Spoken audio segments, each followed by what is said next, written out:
Et on va rester justement sur l'eau avec notre invitée Émilie Gravier. Comment allez-vous? Très bien, merci. Soyez la bienvenue, vous êtes la directrice du développement et de la promotion portuaire. Alors on va s'intéresser à notre port autonome de Strasbourg puisque vous allez lancer des visites commentées de ce port autonome. C'est avec Batorama, c'est le bras armé en fait que vous utilisez. Est-ce que ça répond à une demande économique, une demande touristique? C'est quoi le postulat de base? Alors, notre volonté en faisant ça, c'est de faire connaître le port, évidemment, aux Strasbourgeois, parce que finalement, ils ont un port qui est quasiment au pied de chez eux.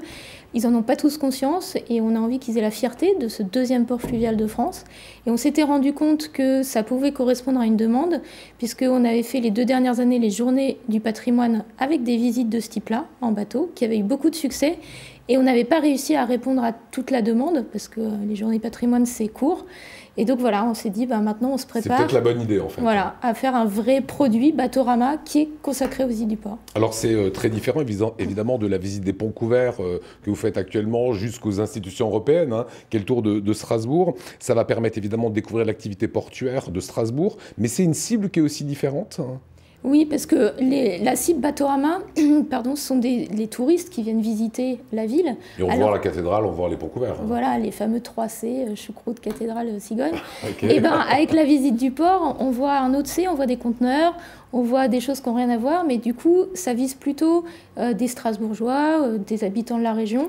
Donc c'est effectivement pas la même cible. Alors regardez ces images, c'est vraiment le port autonome de Strasbourg qu'on vous montre là, ça va se passer sur ce bateau. Il faut savoir que 10 000 personnes travaillent au port autonome, c'est des infrastructures importantes, des écluses, des bassins, des ponts tournants ferroviaires, des portiques.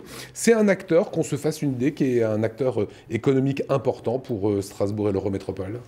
Oui, c'est un acteur économique important parce que le port de Strasbourg, c'est à la fois un endroit où on manutentionne des marchandises, donc les marchandises viennent du monde entier ou vont vers le monde entier à travers le port, mais c'est aussi une zone économique et logistique, donc il y a plus de 400 entreprises qui sont implantées au port, ça représente 10 000 emplois, donc c'est vraiment un poumon économique pour l'agglomération. Alors, ça vous tenterait, Marie-Jeanne, de faire cette petite balade? Mais oui. Eh ben, on va avoir un petit avant-goût.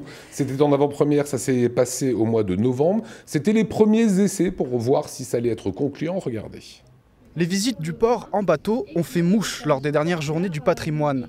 Alors, en partenariat avec Batorama, le port autonome de Strasbourg compte bien capitaliser sur cet intérêt croissant. D'où la création de ces visites sur mesure, pour le moment en phase de test. Donc on va remonter ici le bassin des remparts, prendre une écluse gérée par le port, et ensuite aller voir les installations portuaires, notamment le terminal et les fameux portiques. Une idée qui semble porter ses fruits. Ça m'a permis déjà de découvrir le port autonome de Strasbourg, voir toute l'activité qui s'y présente. Effectivement, c'est quelque chose qu'on ignore, qu'on ne sait pas. C'est un pan de Strasbourg qu'on ne connaît pas.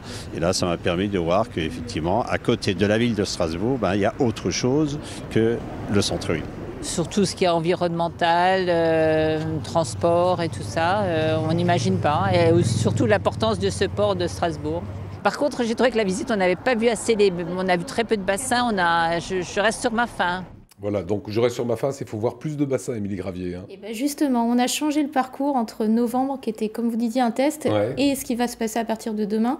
On a doublé le temps, en fait. Exactement, voilà. Vous avez raison. Et c'était un peu accidentel, mais cette visite faisait qu'1 heure. Exactement. Et aujourd'hui, ça fait 2 heures. Et on va rappeler aussi que nous sommes, ici en Alsace, le 2e port fluvial de France. Oui, après Paris. On se compare entre nous, entre ports, avec le nombre de tonnes par la voie fluviale. Et donc Paris est premier, Strasbourg 2e, et le Rhin est cette autoroute fluviale européenne. Et donc ça nous positionne très bien en France. Et du coup, cette balade, alors, elle dure maintenant 2 heures. C'est ce qu'il faut pour tout comprendre. Qu'est-ce qui se passe pendant ces 2 heures? Alors pendant ces 2 heures, on voit beaucoup de choses différentes. On commence en fait par comprendre comment le port est passé d'un port de canal à un port rhénan. Et on voit aussi comment il y a eu cette mutation urbaine, puisqu'on commence par le bassin d'Austerlitz, Rive-Étoile, etc., toutes des zones anciennement portuaires. Et puis on va progressivement vers le Rhin, où on voit le port d'aujourd'hui, le port qui est vraiment en activité. Donc on voit les terminaux conteneurs, on voit aussi les grosses industries qui sont implantées sur place, de l'industrie agroalimentaire, de l'énergie. On voit vraiment toute l'activité du port et aussi de la croisière. Voilà, c'est drôle, il y a les céréales, il y a de la farine qui part directement chez les boulangers. Hein. L'essence que tu mets dans ta voiture, Célia, ça vient du port autonome et du port au pétrole. Oui. Voilà, c'est vrai que c'est des mots comme ça qu'on entendait quand moi j'étais petit, mais... on les voit pour de vrai. On les voit pour de vrai, il y a les cartons pour les emballages, la valorisation des déchets, et il y a des espaces de stockage. Tous les magasins, les Coral et Darty, etc., leurs électroménagers, et aussi dans des endroits au port autonome. Tout à fait, et puis pour parler un peu actualité, il y a aussi des entrepôts de produits pharmaceutiques, parce qu'on a une grosse industrie pharmaceutique, et tous ces entrepôts sont sur le port. Et ben voilà, n'hésitez pas à découvrir ces nouvelles balades. La toute première, ça sera demain. Vous avez le site de Batorama, c'est shopbatorama.com, qui va vous permettre de tout simplement de prendre vos tickets. Ça marche bien, les préventes ? Ça marche très bien. Les 3 premières dates jusqu'en avril sont déjà complètes. Donc maintenant, il faut regarder les visites à partir du mois de mai. Eh ben, je ne vous remercie pas d'être venu. Si on peut même plus y aller. Bien sûr que non. Merci, Émilie Gravier.